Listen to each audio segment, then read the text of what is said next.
अगर आप सोचते हैं कि असली गैंगस्टर सिर्फ फिल्म में होते हैं, तो यह कहानी सुनकर आपका खून भी ठंडा पड़ जाएगा। एक ऐसा आदमी जिसके मुख के तोप के गोले जैसे थे और जिसका नाम सुनकर अंडरवर्ल्ड कांप उठता था, लेकिन एक दिन किसी ने उसे ही मौत के दरवाजे तक पहुंचा दिया। Hindi translation story. एक दिन गैंग का बड़ा बॉस बार में बैठकर इंस्टेंट नूडल्स खा रहा था, लेकिन जैसे ही उसने नूडल्स खत्म किए, उसने अचानक बचा हुआ सूप उठाया और सीधे माशू के एक छोटे गुर्गे के चेहरे पर फेंक दिया। यह देखते ही माशू का गुस्सा 7वें आसमान पर पहुंच गया। उसने बिना देर किए उस गैंग बॉस के एक आदमी को बुला लिया। हैरानी की बात यह थी कि वह आदमी काफी समझदार निकला। वह खुद ही अपना चेहरा आगे करके खड़ा हो गया, जैसे मार खाने के लिए तैयार हो। लेकिन तभी जो हुआ उसने सबको हैरान कर दिया। माशू की खतरनाक हरकत देखकर वह इतना डर गया कि डर के मारे उसके कपड़े तक भीग गए। लेकिन माशू यही नहीं रुका। उसने 2 बड़े पीले लहसुन के टुकड़े उठाकर शराब के गिलास में डाल दिए और उस आदमी से कहा कि इसे एक ही घूंट में पी जाओ। गैंग बॉस के चेहरे पर नापसंदगी साफ दिख रही थी, लेकिन फिर भी उसे मजबूर होकर पूरा गिलास पीना पड़ा, क्योंकि माशू सिर्फ एक ताकतवर आदमी ही नहीं था, बल्कि अंडरवर्ल्ड और कानून दोनों दुनिया में उसकी बहुत ऊंची हैसियत थी। जिसने भी उससे पंगा लिया वो उसके तोप जैसे भारी मुक्कों से मर ही गया। लेकिन इतना खतरनाक आदमी भी एक दिन बारिश के दौरान किसी की चाल का शिकार हो गया। एक काली कपड़ों वाला आदमी जानबूझकर उसकी कार को पीछे से टक्कर मार देता है। माशू बस एक नजर कार के पीछे डालता है और कुछ कहकर जाने लगता है, लेकिन तभी वह काला कपड़ों वाला आदमी अचानक एक तेज स्टील का चाकू निकाल लेता है। अगले ही पल छुरा सीधे माशू की कमर में घुस जाता है और वह भी एक बार नहीं 2 बार। खून बहता देख माशू का गुस्सा अब काबू से बाहर हो गया। उसने तय कर लिया कि वह उस आदमी से इसका भयानक बदला लेगा। लेकिन तभी वह हमलावर पागलों की तरह लड़ने लगा। अब उसे भी समझ आ गया कि अगर लड़ाई जारी रही तो माशू के खून से उसे जिंदा नहीं छोड़ेंगे। इसलिए वह तुरंत कार में बैठा, गैस पर पैर रखा और गालियां देता हुआ सीधे माशू की तरफ गाड़ी चढ़ा दी। टक्कर इतनी जोरदार थी कि माशू बेहोश था। एक ऐसा कातिल जो लोगों को सिर्फ इसलिए मार देता है क्योंकि वो अपने बच्चों से प्यार नहीं करते, और अब उसकी नजर उस शख्स पर है जो खुद मौत से बच निकला है। लेकिन तभी ऑरेंज यूनिट का पुलिस अफसर आताई माशू से मिलने अस्पताल पहुंचता है। उसे पता चला था कि पिछली रात माशू पर हमला हुआ था। वो नकली दुख जताते हुए उससे पूरी घटना के बारे में पूछता है, लेकिन माशू साफ झूठ बोल देता है। वो कहता है कि वो बस रात को गिर गया था। असल में माशू खुद ही कातिल को पकड़कर उसे बेरहमी से मारना चाहता है। आताई को उसकी बातों पर जरा भी भरोसा नहीं होता। वो सीधे अंडरग्राउंड पार्किंग में जाता है और माशू की गाड़ी चेक करता है। गाड़ी पर पड़े गहरे डेंट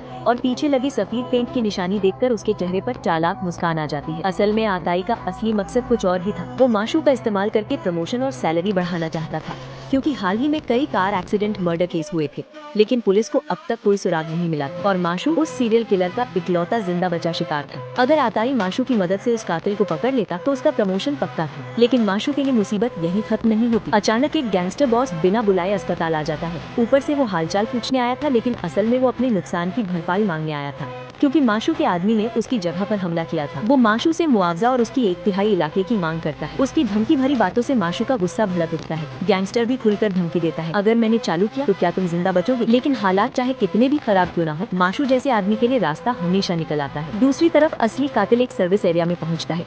वो अचानक एक आदमी को अपनी पत्नी से फोन पर झगड़ते हुए सुनता है, क्या ये बर्थडे इतना जरूरी है? मैं 2 हफ्तों से सोया नहीं हूँ और तुम बर्थडे मना रही हो। उसकी बात पूरी भी नहीं होती कि कातिल एकदम से उस पर हमला कर देता है। तेज चाकू सीधा उसके पेट में घूंप देता है। आदमी रहम की भीख मांगता है, लेकिन कातिल उसे बेरहमी से मार देता है। उसका गुनाह क्या था? वो अपने बच्चे से प्यार नहीं करता था, फिर भी बच्चा पैदा कर रहा था। हत्या के बाद कातिल अपनी गाड़ी छोड़कर एक ट्रक में चढ़ जाता है, लेकिन जैसे ही वो आगे बढ़ता है उसकी नजर सहचालक सीट पर रखे जन्मदिन के केक पर पड़ती है। उसका दिल एक पल के लिए जैसे टूट जाता है, लेकिन अगले ही पल वो कड़वी मुस्कान हंस देता है, क्योंकि ट्रक के पीछे एक ड्राइवर अभी नींद से जाग रहा होता है और ट्रक धीरे धीरे एक ऐसी राह पर बढ़ता है जहाँ से शायद कोई वापसी नहीं। एक झूठी साजिश, एक खून से सना हुआ चाकू और बदले की ऐसी आग जिसने पूरे शहर को जंग का मैदान बना दिया। लेकिन इस घटना ने उसे लाखों लोगों की नफरत का निशाना बना दिया, क्योंकि पहले इसी चाकू से हुए कत्ल का राज पुलिस ने तकनीकी जांच से पकड़ लिया था। दरअसल कातिल चाहता था कि माँ अंकल को भयानक सजा मिले, इसीलिए वो एक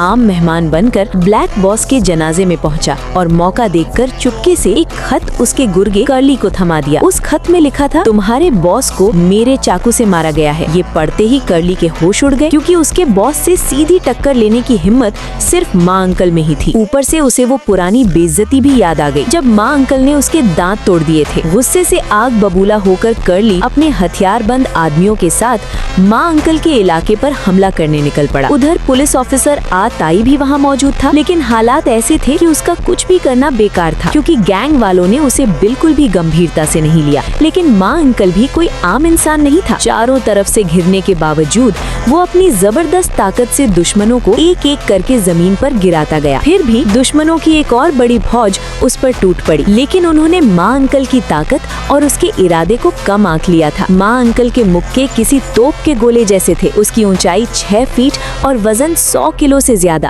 और उसके एक मुक्के में 34 किलो तक की ताकत थी। हर वार जानलेवा साबित हो सकता था। जब कर्ली ने देखा कि उसके आदमी बुरी तरह हार रहे हैं, तो उसने अपनी कमर से चाकू निकाला और माँ अंकल पर जानलेवा वार करने की कोशिश की, लेकिन हालात पलट गए। माँ अंकल ने चालाकी से खुद को बचा लिया। घबराकर कर्ली ने अपना निशाना बदलकर पुलिस ऑफिसर आताई पर हमला किया, लेकिन किस्मत को कुछ और ही मंजूर था। अचानक एक गलत मूव में चाकू सीधे उसी के सीने में जा घुसा। खून फव्वारे की तरह बहने लगा। अगर ये साबित हो जाता कि पुलिस वाले ने किसी को मारा है, तो उसका करियर खत्म हो जाता। इसी बीच माँ अंकल ने मौके का फायदा उठाया। आगे कहानी और भी खतरनाक मोड़ लेती है। घर के अंदर रखी तस्वीरें भी उनकी अनुमानित तस्वीरों से मेल खा गई। जब हत्यारे का नाम और उसका लगभग इलाका तय हो गया, तो माशू ने तुरंत अपने 3000 आदमियों को इकट्ठा किया और हर एक को हत्यारे की तस्वीर दे दी। उसने कसम खाई कि वो अपने साथ हुए जुल्म का बदला लेकर रहेगा। माशू के आदमी भी कम नहीं थे। सिर्फ 2 दिनों में उन्होंने 90% इलाके को खंगाल डाला। लेकिन जैसे ही हत्यारा घिरने वाला था, माशू की मुलाकात सड़क किनारे एक छोटी लड़की से हुई जिसके पास छाता नहीं था। हालांकि वो एक गैंगस्टर था, लेकिन उसके अंदर इंसानियत अभी भी जिंदा थी। जब वो सड़क किनारे सिगरेट पी रहा था, उसने देखा कि बस का इंतजार कर रहे एक छात्र को उसके धुएं से परेशानी हो रही है, तो उसने तुरंत सिगरेट फेंक दी। फिर जब उसने देखा कि छात्र बारिश में भीग रहा है, तो उसने अपना छाता उसे दे दिया। कोई बात नहीं, ये ले लो, धन्यवाद। लेकिन तभी पुलिस अफसर आताई गुस्से में वहाँ आया और लड़की को डांटते हुए बोला कि अजनबियों की चीजें मत लिया करो। वो माशू का मजाक उड़ाते हुए बोला कि ये तो दीवार जैसा मोटा आदमी है। बस में चढ़ने से पहले लड़की ने माशू को दिल से धन्यवाद कहा। लेकिन किसी ने भी नहीं सोचा था कि उसी बस में एक सीरियल किलर भी बैठा है और उसका माशू से पुराना दुश्मनी भी है। उसी रात वो छोटी लड़की एक लाश बन गई और उसके पास वही चीज पड़ी थी जो माशू ने उसे दी थी। ये देखकर माशू का दिल जैसे किसी ने चाकू से चीर दिया हो। गुस्से में उसने पूरे शहर में अपने गैंग को उतार दिया। चाहे जमीन के नीचे क्यों न छिपा हो, उसे ढूंढ निकालो। माशू ने कसम खाई, जब वो मेरे हाथ लगेगा तो उसे जिंदा नहीं छोड़ूंगा, टुकड़े टुकड़े कर दूंगा। आधी रात तक हजारों लोगों की तलाश के बाद आखिरकार उन्हें हत्यारे का ठिकाना मिल गया, एक किराए का कमरा। लेकिन जब उन्होंने दरवाजा खोला तो अंदर कोई नहीं था। असल में वो हत्यारे से पहले ही वहाँ पहुँच गए थे। तब माशू और उसके कुछ लोग आसपास घात लगाकर बैठ गए, ताकि जैसे ही हत्यारा लौटे उसे रंगे हाथों पकड़ लिया जाए। हत्यारा भी काफी चालाक था। वो बार बार आसपास नजर रख रहा था कि कहीं कोई गड़बड़ तो नहीं। जैसे ही वो बचकर निकलने वाला था, माशू ने अपनी जान जोखिम में डालकर सीधे उस पर गाड़ी चढ़ा दी। फिर वो गाड़ी से उतरा, तैयार था कि अपने तोप जैसे मुक्कों का स्वाद उसे चखाए। लेकिन जैसे ही उसने गाड़ी का दरवाजा खोला, हत्यारा अंदर था ही नहीं। तभी उसके एक आदमी ने भागते हुए हत्यारे को देख लिया और फिर पुलिस अफसर आताई और माशू के लोग उसके पीछे दौड़ पड़े। लेकिन ये इलाका संकरी गलियों से भरा हुआ था और तीनों के बीच जबरदस्त पीछा शुरू हो गया। मजबूर होकर सब अलग अलग दिशाओं में उसे ढूंढने निकल पड़े। तभी वू चैंग एक मोड़ पर घुसता है, लेकिन अचानक कातिल उस पर हमला कर देता है। एक जोरदार छुरा उसके शरीर में घोंप देता है और फिर बेरहमी से उसका गला काट देता है। वू चैंग माँ अंकल का सबसे वफादार और खास आदमी था। माँ अंकल आज जिस मुकाम पर पहुंचा था, उसमें कम से कम 1/3 योगदान उसी का था। जब माँ अंकल वहां पहुंचा, तब तक वू चैंग की बस आखिरी सांसें बाकी थी। माँ अंकल उसे अस्पताल ले जाने वाला ही था, लेकिन वू चैंग ने अपनी आखिरी ताकत से उसे रोका और इशारे से कहा, पहले कातिल को पकड़ो, और फिर उसने दम तोड़ दिया। ये देखकर माँ अंकल का गुस्सा आसमान छू गया। वो जमीन पर गिरे खून के निशानों का पीछा करते करते एक केटीवी तक पहुंच गया। आखिरकार एक कमरे के बाहर उसे 2 लड़कियां रोते हुए गाना गाते मिली। माँ अंकल को पूरा यकीन था, जिस इंसान को वो मारना चाहता है वो इसी दरवाजे के पीछे है। एक बेरहम कत्लेआम शुरू होने वाला था। जैसे ही लड़कियों ने माँ अंकल का इशारा देखा, वो तुरंत पीछे हट गईं।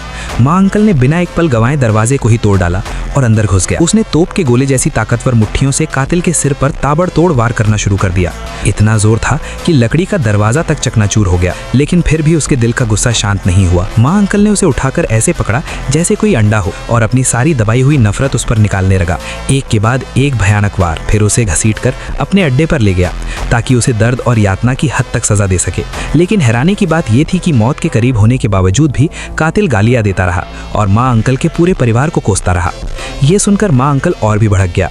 उसने एक ऐसा घूसा मारा जिसमें 434 किलो तक की ताकत थी, यहाँ तक कि कुर्सी भी टूटकर गिर गई। फिर भी वो कातिल अकड़ में बोला, तो कुछ नहीं कर सकता। इस पर माँ अंकल ने एक तेज धार वाली बड़ी तलवार मंगवाई और बिना कुछ बोले उसे उठाया ही था कि अचानक सच्चाई सामने आई। वो इंसान असल में पुलिस वाला आताई था। हालांकि उसका माँ अंकल के साथ सहयोग था, लेकिन अपने प्रमोशन और फायदे के लिए उसे कातिल को कानून के हवाले करना ही था। जब माँ अंकल को होश आया तो उसने देखा कि उसकी पूरी दुनिया बदल चुकी थी। उसके सारे आदमी पकड़े जा चुके थे और खुद वो भी पुलिस की नजर में एक वांटेड अपराधी बन चुका था। आताई की चालबाजी का सामना करते हुए माँ अंकल ने तय कर लिया था कि उसे इसकी भारी कीमत चुकानी पड़ेगी। उधर आताई द्वारा पकड़ा गया सीरियल किलर अपने जुर्म को मानने से साफ इनकार कर देता है, क्योंकि पुलिस के पास कोई ठोस सबूत नहीं था और उसकी उंगलियों के निशान भी एसिड से मिटा दिए गए थे। इसलिए पुलिस उसे सिर्फ अस्पताल में रख सकती थी, जहाँ उसकी पूरी खातिरदारी की जा रही थी जैसे कोई बड़ा आदमी हो। यहाँ तक कि सुनवाई के दिन भी कातिल ने बड़े आत्मविश्वास से कहा, अगर आपके पास कोई पुख्ता सबूत नहीं है और आप मुझ पर आरोप लगाते हैं तो वही असली अपराध होगा। अगर आप लोग निर्दोष हैं तो मैं भी निर्दोष हूँ। उसकी ये अजीब दलील सुनकर वहाँ मौजूद सभी लोग हैरान रह गए। लेकिन तभी माँ अंकल ने अचानक कहा, मैंने उसका चाकू निकाल दिया और उसका हाथ भी काट दिया। देखो, अगर वो सच में अपराधी होता तो मैं भी मर जाता। और उसके कपड़े हटाओ, मैंने अपने बाएं हाथ से उसके सीने में वार किया था, वहाँ जरूर निशान होगा। जब फोरेंसिक पुलिस ने जाँच की तो पाया कि घाव की जगह बिल्कुल वैसी ही थी जैसी माँ अंकल ने बताई थी। असल में माँ अंकल ये सब इसलिए कर रहा था क्योंकि आताई के पास उसके खुद के हत्या के सबूत थे। अगर माँ अंकल कोर्ट में असली कातिल की पहचान कर देता तो आताई अपने पद का इस्तेमाल करके उसे बचा सकता था। आखिरकार जज के फैसले के बाद सीरियल किलर को मौत की सजा सुनाई गई, जबकि माँ अंकल को गैर कानूनी व्यापार के लिए सिर्फ 3 महीने की सजा मिली। लेकिन कातिल को बिल्कुल अंदाजा नहीं था कि माँ अंकल ने आताई की बात मानने से पहले एक खतरनाक शर्त रखी थी कि उसे उसी जेल में रखा जाए जहाँ वो कातिल रहेगा। तभी कातिल को एहसास हुआ कि जेल के सारे कैदी माँ अंकल के आदमी हैं। माँ अंकल ने ये सब सिर्फ अपने घायल होने का बदला लेने के लिए नहीं किया था, बल्कि उस छोटी लड़की के लिए भी न्याय चाहता था जिसे मार दिया गया था, और अपने मरे हुए साथी का बदला भी लेना चाहता था। रात होते ही जब कातिल नहा रहा था तभी माँ अंकल हाथ में एक डंडा लेकर अंदर आया। अब दोनों के बीच एक आखिरी और खतरनाक टकराव होना तय था। जैसे जैसे कातिल की मुस्कान गायब होती गई, वैसे वैसे माँ अंकल के चेहरे पर ठंडी मुस्कान उभर आई और अंत में जीत उसी की हुई।